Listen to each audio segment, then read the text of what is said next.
kita dapat tugas Maya loh. Ku bacain lah ya. Oh ya? Ya. Iya, ini nih. Persoalan. A. Masifnya penyebaran hoax ini terasa pada masa sekarang. Efeknya masyarakat terpolarisasi menjadi dua kubu yang bahkan sampai hari ini masih sering cekcok di media sosial. Selain itu, ribuan hoax cukup memperparah situasi pandemi COVID-19 yang masih melanda Indonesia. Akibatnya, tidak sedikit yang percaya bahwa COVID-19 hanyalah konspirasi belaka. Yang B, padahal berdasarkan data dari Center for System Science and Engineering di Johns Hopkins University pada 3 Desember 2020, Indonesia berhasil pecahkan rekor dengan 8.369 kasus positif dalam satu hari. Nilai ini 4 kali lebih banyak dari kasus harian Indonesia pada Agustus. Akibat termakan hoaks, masyarakat Indonesia seolah menutup mata dari fakta ini. Sebuah ungkapan mengatakan bahwa kita tidak memiliki cukup tangan untuk menutup mulut semua orang, tetapi kita memiliki cukup tangan untuk menutup telinga kita sendiri. Konteks ini bisa diadaptasi pada kasus penyebaran hoaks. Kita tidak mampu menghilangkan seluruh hoaks di internet, namun kita dapat memproteksi diri dengan memfilter berita yang didapatkan. Kondisi ini juga biasa dikenal dengan gerakan saring sebelum sharing. Dari dua kasus di atas, dapat diketahui bahwa hoax tidak sekedar kesalahan informasi yang lewat begitu saja. Nyatanya, berita bohong mampu berimbas pada masalah sosial, kesehatan, ekonomi di suatu negara. Oleh karena itu, sebagai generasi yang cakap dalam teknologi, tugas mahasiswa adalah membantu mengkampanyekan gerakan anti-hoax agar informasi yang didapatkan oleh seluruh masyarakat adalah faktual. Nah, dari sini kita suruh diskusi kelompok, guys. Gimana nih tanggapan kalian kalau dari bidang ekonomi?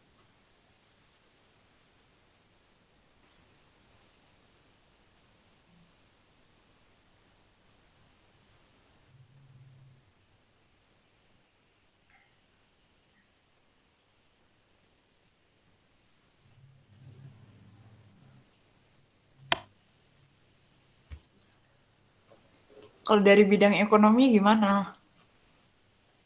Atau ada bidang yang lain yang mau ngasih tahu pendapat?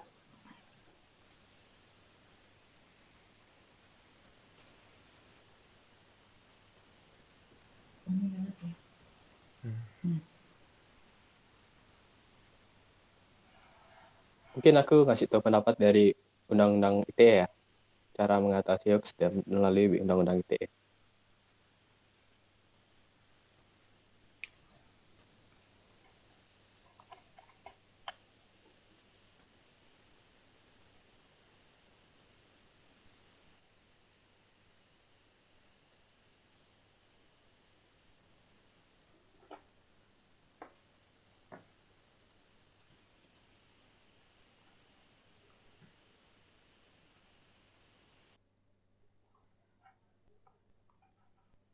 Nah, kemudian kita masuk ke pasalnya.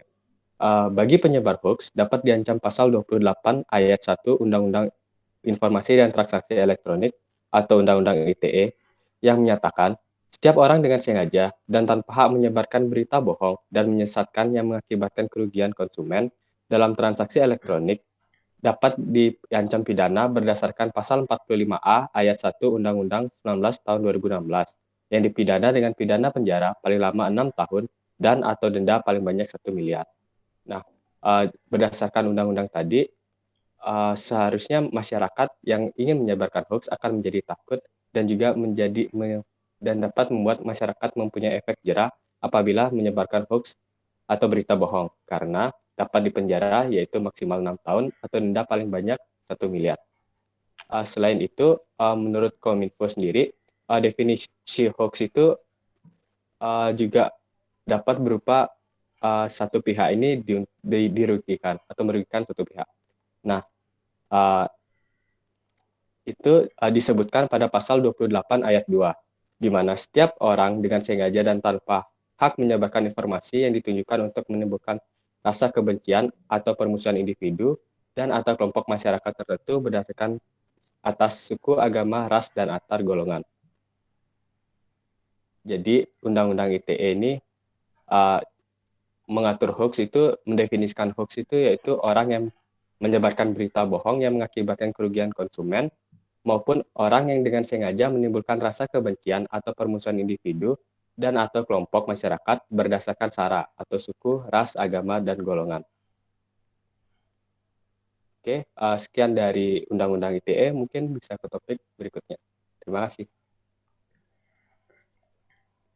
Oke, bener banget tuh kata Dimas. Aku juga mau nambahin dari segi hukum, kan platform untuk melaporkan hoax itu selain UIT juga ada dari internet loh. Jadi bisa dari adunkonten.id, bisa dari Kemenkominfo Indonesia.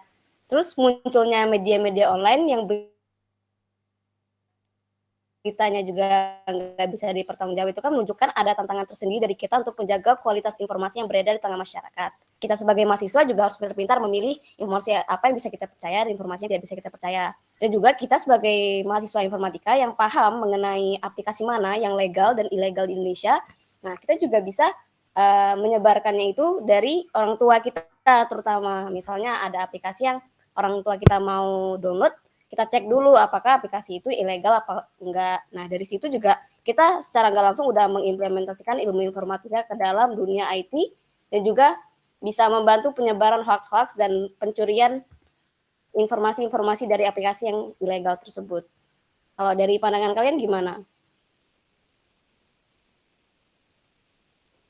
Kalau aku dari segi sosial, kerugian dari hoax ini tuh bikin munculnya pembunuhan karakter terhadap orang lain dan juga menimbulkan kepanikan pada masyarakat. Terus tadi itu aku ada baca berita tentang orang yang takut divaksin karena katanya vaksin ini berbahaya dan bahkan mematikan. Jadi orang ini memutuskan untuk nggak mau divaksin. Dan beliau malah meninggal karena terjangkit virus. Kan bisa aja mungkin daya tahan tubuhnya lemah ya, apalagi kan nggak divaksin. Jadi kayak sedih banget gitu, merugikan orang lain sih hoax ini. Terus juga ada berita tentang pasien COVID yang isolasinya di rumah sakit dan dia tuh katanya di-COVID-kan. Hal ini juga bikin orang lain takut ke rumah sakit gitu kan. Apalagi buat orang-orang yang kena COVID dan butuh perawatan lebih intensif karena punya comorbid. Mereka mungkin aja takut berobat ke rumah sakit, lebih milih isolasi mandiri di rumah dan fasilitasnya kan lebih dikit ya daripada di rumah sakit. Jadi bisa lebih parah sih. Dan itu tadi kalau misalnya ada berita-berita hoax kayak gini, yang rawan kena tuh kan biasanya orang tua yang baca Facebook, WhatsApp keluarga gitu. Mungkin kita bisa sih sebagai anak informatika memastikan dulu berita-berita itu benar enggak. Kayak ngecek di Google kebenarannya atau gimana lah ya. Ya gitu deh. Kalau dari kalian ada yang mau nambahin lagi enggak?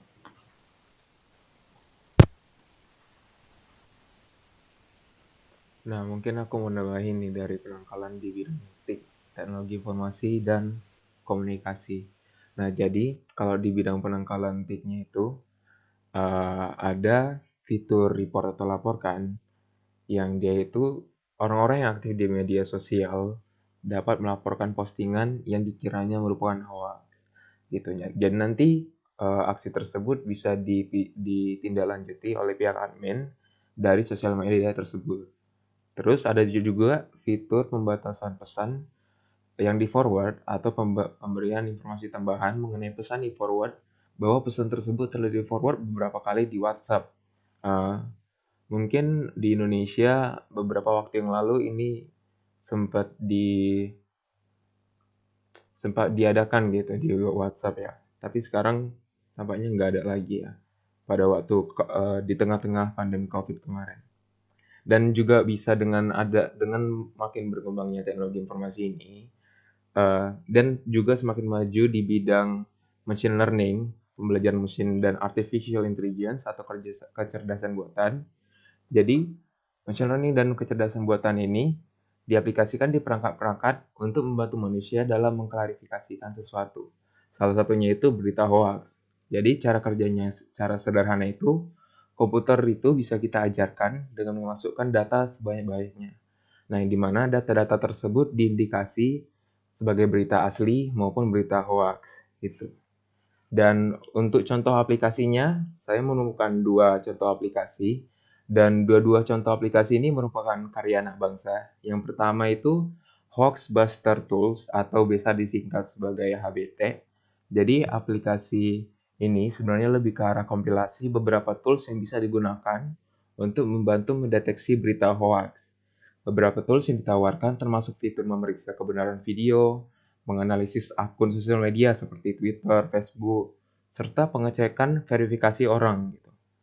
Fitur yang paling berguna sebenarnya adalah fitur alat pencarian. Jadi pengguna bisa menggunakan tools AIC atau Anti-Hoax Search Engine untuk menelusuri pencarian lewat Google dan hanya mendapatkan hasil pencarian dari situs yang terpercaya aja gitu. Jadi misalnya kalau kita mau cari informasi mengenai perang di negara tertentu gitu, kalau kita search-nya di Anti-Hoax Search Engine ini, dia nanti yang keluar itu cuman dari browser yang terpercaya aja, misalnya Kompas dan sebagainya. Dan gitu. Kemudian aku juga nemuin aplikasi kedua namanya Detax. Ini singkatan dari deteksi hoax. Itu karya anak bangsa juga. Adalah sistem yang dirancang dan dibangun dengan menggunakan teknologi terkini ya sebagai pendeteksi hoax yang akurat yang bisa diunduh di smartphone dan juga bisa diakses di browser gitu. Jadi Detax ini menggunakan algoritma berbasis heuristik kalau nggak salah namanya, yaitu untuk mendeteksi berita hoax dan bisa memprediksi probabilitas atau kemungkinan kalau sebuah konten atau berita itu merupakan hoax gitu. Jadi kontennya itu bisa teks, bisa gambar, itu bisa dipindai, terus nanti dia bisa dideteksi sebagai hoax atau malinformation. Jadi pengguna ini bisa misalnya bisa ngambil copas konten gitu atau enggak screenshot konten gitu. Kemudian dia tinggal dikirim ke Detax ini. Jadi nanti Detax ini bisa ngasih tahu kalau ini hoax atau berita asli gitu atau fakta gitu. Dan itu sih yang aku nemuin dalam bidang penanganan di bidang teknologi, informasi dan komunikasi. Mungkin dari teman-teman ada yang mau lanjutin di bidang ini. Nah, iya, berarti kita benar-benar dipermudah ya dari bidang informatika, benar-benar dikasih fitur yang bisa digunakan untuk menangkal hoax-hoax. Aku juga sering banget gunain salah satu fitur di sosial media, contohnya Facebook. Ada report status yang bisa dikategoriin berdasarkan informasi hoaxnya. Ada sebagai hate speech, kemudian ada harassment, ada rude, threatening, itu sesuai banget sama yang Dimas sebutin tadi berdasarkan UIT. Nah, jadi aku juga berharap nanti kita sebagai masyarakat informatika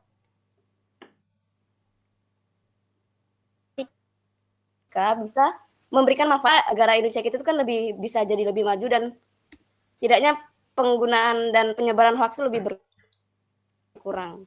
Menurut kalian kalau dari segi ekonominya gimana?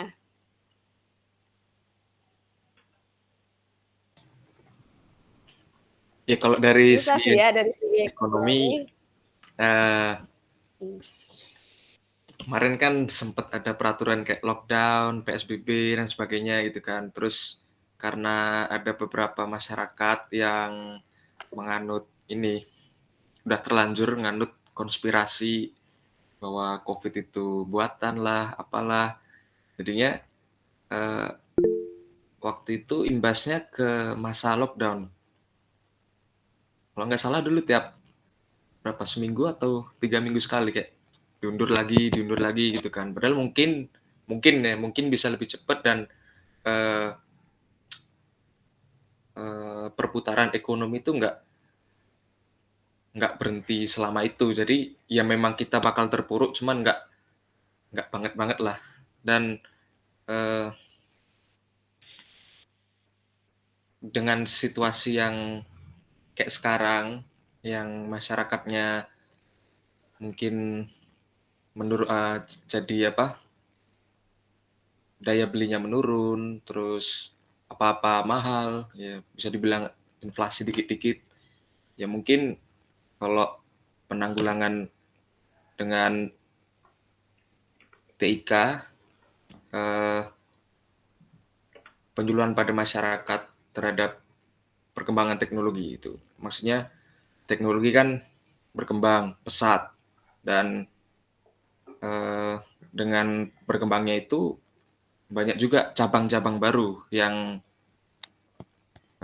terbentuk dari perkembangan itu sendiri itu. Jadi makin banyak pula talent yang dibutuhkan di setiap cabang-cabang yang baru itu. Nah, mungkin untuk mendongkrak perekonomian bisa dengan melatih orang-orang yang istilahnya masih belum punya kerjaan gitu, yang sekedar lulus SMA, nggak punya kesempatan untuk kuliah, jadi bisa dilatih karena mengingat demand untuk posisi talent di bidang teknologi masih banyak dibutuhkan gitu. Dan juga pendidikan kan nggak harus dari yang kuliah atau apa, tapi bisa dari bentuk kursus, terus mungkin BLK, Balai Latihan Kerja itu. Sebenarnya ada BLK di tempat saya itu, cuman nggak tahu ya di daerah lain gimana, cuman kalau di daerahku yang mengarah ke teknologi itu dikit, cuman desain grafis. Selebihnya kayak bengkel ya, otomotif, terus masak, perhotelan, cuman gitu-gitu. Jarang banget yang mengarah ke teknologi kayak yang ke informatif gitu ya. Padahal kan peluangnya besar dan prospeknya menjanjikan gitu kalau kita bisa menguasai paling nggak salah satunya gitu di bidang teknologi informasi. Paling itu aja dari aku sih. Iya sih, emang poin yang dibilang Atta barusan menarik ya, karena dari yang kita alami di pertengahan pandemi kemarin itu emang pemerintah cukup kewalahan ya dengan menjaga kestabilan ekonomi di Indonesia ya. Dan itu karena pandemi juga dan karena adanya hoax itu juga ya yang bisa mempengaruhi masyarakat secara garis besar dan juga bisa mempengaruhi masyarakat secara individu gitu kan. Kalau individu tadi contohnya misalnya dia secara ekonomi dia terlalai di vaksin gitu, mendapatkan vaksin, jadi dia harus mengeluarkan uang lebih. Padahal hal itu tidak benar karena kan vaksin sudah dijamin gratis kan oleh Presiden 2 tahun yang lalu diumumin. Dan itu cukup terdampak sih di garis besar maupun secara individual di masyarakat Indonesia.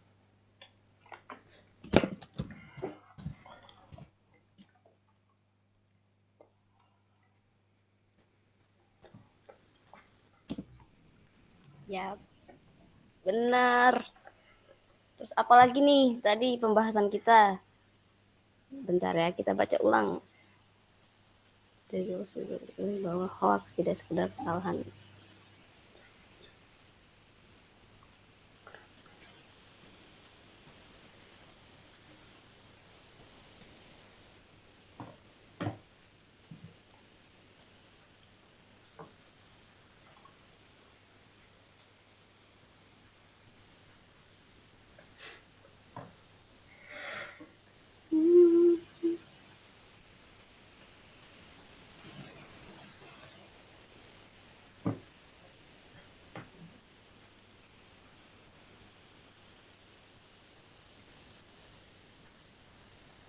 Berarti dari yang kita sebutin tadi, ada beberapa cara agar kita itu peka terhadap berita hoax dan tidak ikut menyebarkan beritanya kan. Pertama berarti kita juga harus hati-hati dengan judul yang sensasional, yang provokatif, atau yang bersifat bombastis. Setelah itu kita juga harus mencermati alamat situs yang memberikan informasi. Kalian tahu nggak sih gimana caranya alamat situs itu bisa dibuat? Mungkin dari Michelle tahu gimana biarnya kita tuh tahu kalau alamat situs itu legal atau tidak. Kalau Biasanya kan ada namanya ya. Kalau dari ilegal atau tidak itu mungkin bisa menggunakan alat yang aku bilang tadi, yaitu hoax tools itu. Jadi hoax tools itu udah menyediakan segala yang diperlukan sebenarnya untuk menangkal hoax. Itu bisa digunain banget sih. Untuk biar kita itu juga lebih teredukasi dalam penangkalan hoax dan juga mengedukasi dalam pengetahuan dan wawasan website-website apa aja sih yang aman dan resmi gitu, terverifikasi faktanya dan keasliannya. Legit dia. Kalau dari linknya itu biasanya punya nama-nama itu bisa dipastikan terverifikasi nggak sih? Misalnya kita upnyk.ac.id, terus kemendikbud.com. Nah, kalau gitu tuh apakah harus ada ngelewatin proses tertentu biar dia bisa nyantumin nama di linknya?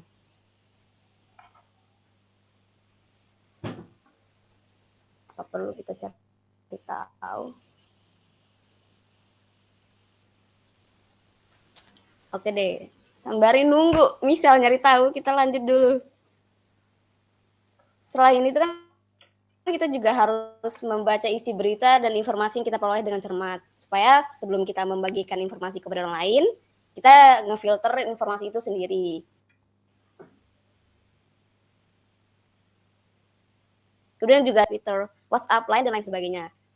Selain aplikasi tersebut memudahkan seseorang untuk mengirimkan informasi ke orang lain dengan cepat, tapi aplikasi tersebut juga bisa membawakan petaka untuk orang-orang yang nggak bisa memfilter informasi. Bisa-bisa kita semua ikut terkelabui oleh berita-berita hoax yang ada di dalamnya, sehingga hal tersebut bisa mempengaruhi ekonomi negara, terus sosial negara, terus tadi ada hukum, dan sebagainya.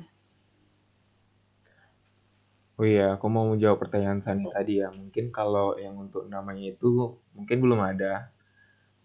Karena walaupun ada, itu mungkin bisa diakali lagi oleh orang yang pengen buat hoax gitu. Jadi dimiripin lagi namanya mungkin gitu. Makanya hoax buster tools ini dan penangkal hoax ini, toolsnya ini diperlukan banget gitu untuk menangkal hoax di teknologi informasi dan komunikasi gitu. Karena memang terkadang sulit untuk membedakan mana yang fakta dan mana yang hoax bagi masyarakat Indonesia. Jadi gitu. Oke. Oh ya, aku mau nambahin. Kalian Berarti tahu nggak, sebenarnya pemerintah itu sudah menyediakan media informasi yang terpercaya, yang bisa dipercaya masyarakat dalam kasus perkembangan COVID. Website itu mungkin aku chat di kolom komentar ya. Itu ada covid19.go.id. oke. Nah, covid19.go.id ini dibuat oleh pemerintah sebagai media untuk menyalurkan informasi terkait perkembangan maupun perkembangan COVID-19 di Indonesia. Jadi mungkin masyarakat bisa menggunakan website itu untuk memperoleh informasi yang bisa dipercaya. Ya, benar. Baru tahu aku, Dimas.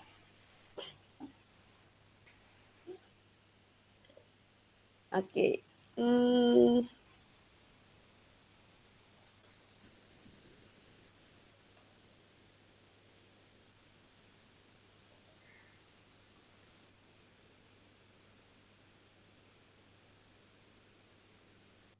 Negara sama hoax. Bentar, suaraku masuk gak ya? Iya, masuk. Nah, kalau dari bela negara sendiri itu kan pemahamannya itu kan sebuah konsep yang disusun oleh perangkat perundangan dan petinggi suatu negara tentang patriotisme seseorang, suatu kelompok atau seluruh komponen dari suatu negara dalam kepentingan mempertahankan eksistensi negara tersebut. Nah, eksistensi negara tersebut juga bisa dilihat dari tingkat ekonominya, sosialnya, gimana karakter setiap orang dan bagaimana mereka itu memperlakukan masyarakat satu sama lain. Itu kan termasuk mempertahankan eksistensi negara ya. Nah, dalam pelaksanaan bela negara itu kan bisa melakukan baik secara fisik maupun non-fisik. Kalau secara non-fisik salah satunya adalah kayak yang kita sebutin tadi, menangkal hoax-hoax yang ada. Kemudian dari rasa pembelaan negara secara non-fisik, kita semua berusaha untuk menjaga bangsa serta kedaulatan negara melalui proses peningkatan nasionalisme. Nah, kalau dari nasionalisme itu kan artinya rangkaian kecintaan dan kesadaran kita dalam proses kehidupan berbangsa dan bernegara. Nah, menurut kalian kalau hoax dan dampaknya itu terhadap bela negara itu ada nggak sih? Tentu ada ya menurutku. Karena jika kita ambil lagi kalau kesatuan itu kan tertuang nilainya dalam misalnya sila ketiga Pancasila, Persatuan Indonesia. Dan persatuan Indonesia itu bisa runtuh jika masyarakatnya itu termakan hoax gitu. Dan bisa juga hoax itu digunakan untuk mengadu domba satu ras antar ras lainnya. Dan menurutku itu bisa banget sih dijadikan sebagai eh, peruntuh kesatuan dan persatuan Indonesia. Menurutku gitu sih. Ya, izin nambahin untuk yang masalah hoax itu eh, penyebarannya mungkin ya bisa juga dari media informasinya gitu. Maksudnya yang menyebarkan beritanya, bidang jurnalistiknya itu. Mungkin mereka cuma cari rating, cari judul yang mungkin cari judul yang Menarik gitu menimbulkan ya. kontroversi ya. Ya, Jadi ini bukan cuma di kitanya, tapi mereka juga ada mancing-mancingnya gitu. iya, iya. Benar.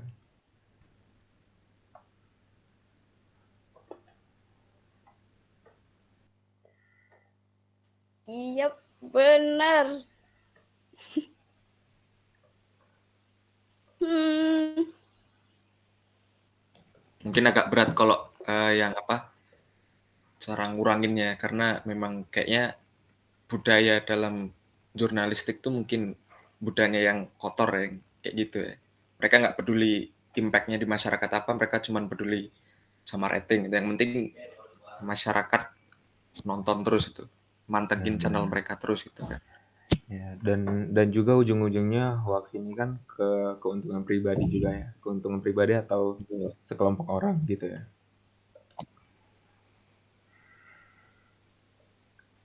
Tapi ya bisa benar juga nggak banget. sih Aku juga sebenarnya setuju mereka itu. tuh nuangin fakta gitu di artikelnya. Cuman apa title-nya itu pakai yang kompor-kompor gitu loh. Jadi Ya, sebenarnya yang kena hoax itu orang yang nggak baca sampai akhir. Ya, itu juga sih yang nyambungin itu. Kurang membaca ya, kurang membaca. ya, Ya, minim jadi literasi.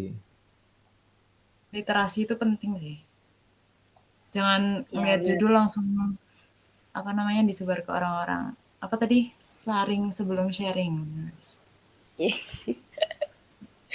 Oke, berarti kita semua setuju ya kalau media itu benar-benar memiliki kekuatan yang penuh yang dapat mempengaruhi pesan-pesan kepada publik. Nah, dalam hal ini juga informasi kaitannya dengan nilai bela negara dapat dituangkan dan diedukasikan kepada publik melalui medsos.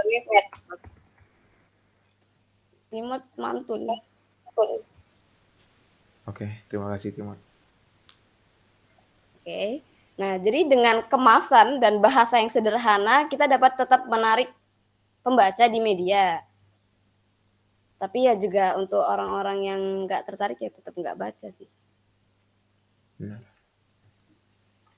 Jadi bentuk dan perwujudan nilai-nilai bela negara lainnya selain memberikan edukasi dan literasi kepada masyarakat berkaitan dengan media sosial dan UU ITE yang kayak disebutin Dimas tadi. Hal ini penting karena tidak sedikit publik yang tidak tahu apa-apa terlibat dalam penyebaran berita informasi yang tidak benar. Hal ini dapat dilakukan secara langsung melalui situs pemerintah. Iya, benar sekali. Jadi untuk kata-kata terakhir nih, apa sih harapan kalian sebagai mahasiswa informatika untuk berita hoax ini ke depannya? Dari siapa? Terserah. Kalian tuh mau bikin apa sih yang bisa kira-kira menangkal berita hoax ini selain yang udah disebutin tadi? Atau yang udah disebutin tadi cuma lebih upgrade mungkin? Mungkin dari aku ya. Mungkin dari aku ya. kita sebagai mahasiswa informatika mungkin bisa membuat em, gimana aplikasi, bukan aplikasi sih. Ya mungkin aplikasi ya. Aplikasi yang bisa digunakan dengan mudah ya, dengan lebih mudah lagi oleh seluruh masyarakat Indonesia dan juga itu bisa reachable gitu, bahkan sampai ke pelosok-pelosok gitu. Dan hampir untuk setiap kalangan dari yang muda sampai yang tua gitu bisa mengerti, paham, dan dapat dengan mudah menggunakan aplikasi tersebut. Karena dari dua aplikasi yang aku bahas tadi, menurutku dari beberapa segi mungkin hal-hal kecil seperti desainnya itu bahkan bisa membuat aku yang baru buka aplikasinya tadi agak bingung ini cara pakainya gimana gitu.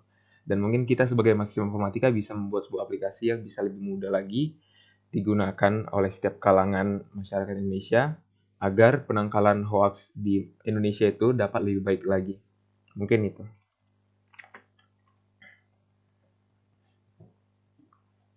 Oh, berarti lebih dari segi desain sama pemahaman penggunaan ya.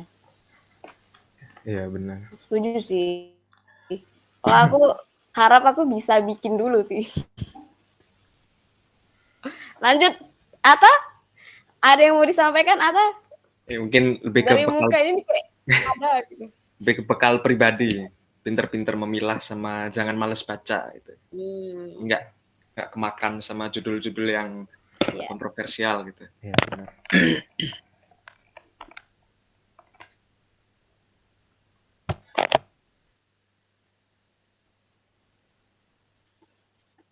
Oke.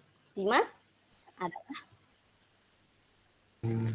Mungkin dari aku udah lumayan cukup. Jadi menurutku kita sebagai mahasiswa informatika mungkin hanya bisa membuat support dalam artian support untuk masyarakat itu dapat dengan mudah memilih yang mana berita hoax, yang mana tidak. Jadi mungkin menurutku mengenai hoax ini balik lagi ke masyarakatnya masing-masing. Apabila masyarakat itu literasi rendah, yaitu dengan membaca berita dari judulnya saja atau tidak men-sharing informasi, mungkin usaha yang dilakukan oleh masyarakat masih kami yang di bidang informatika itu kurang berguna. Jadi menurutku balik lagi ke masyarakatnya, apakah mereka itu bisa memilah informasi dengan baik atau tidak. Jadi tergantung, balik lagi menurutku ke masyarakatnya. Mbak Timot, adakah? Mungkin nambahin aja. Dari aplikasi yang dibilang misal tadi itu menarik sih, walaupun mungkin emang fiturnya masih kurang. Ya mungkin kedepannya fiturnya bisa ditingkatin lagi, diperbaikin lagi, lebih simpel, lebih mudah digunakan. Sama daripada kita nyebar hoax, mending nyebar kalau ada aplikasi buatan anak bangsa yang bisa untuk mendeteksi berita hoax. Jadi orang tuh sebelum sharing nih tentang berita yang mereka dapat tuh mereka gunain dulu aplikasinya, mereka tahu dari situ tentang berita ini apakah benar atau enggak, baru mereka sharing. Dan juga lebih literasinya lebih ditingkatin lagi sih, tapi ya balik lagi ke masyarakatnya seperti yang Dimas bilang tadi, karena masyarakat Indonesia literasinya kurang banget, banyak yang kemakan judul berita yang hot yang bikin orang heboh duluan daripada baca beritanya sampai akhir itu.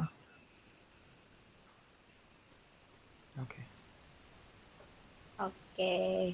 Kalau dari aku bingung sih, semuanya bener banget kata kalian semua ya. Mungkin aku harapannya lebih ke depannya kita bisa bikin aplikasi atau platform yang semua kalangan pahamin. Sesuai kata misal tadi, semua kalangan pahamin, dan kita bisa paham dari pandangan mata-mata orang yang sebelumnya belum nyentuh teknologi. Kalau kita kan dari kecil udah nyentuh teknologi, jadi kita paham cara pemakaiannya. Sedangkan untuk orang yang mungkin ibu kita sendiri baru nyentuh teknologi itu umur 30-an mungkin ya. Nah, aku harap kita bisa nanti bikin aplikasi yang benar-benar mudah dimengerti dan bermanfaat lah intinya. Ya, itu udah untuk sekian untuk hari ini. Udah nih, tutup nggak? Makasih loh Bu Yuni. Terima kasih atas diskusinya teman-teman. Makasih guys atas diskusinya malam-malam ini. Yes, I love you too. Diskusi berat. Dadah. Dadah. Itu kan diskusi berat Udah biasanya selesai? TOD. Udah selesai? Berikutnya.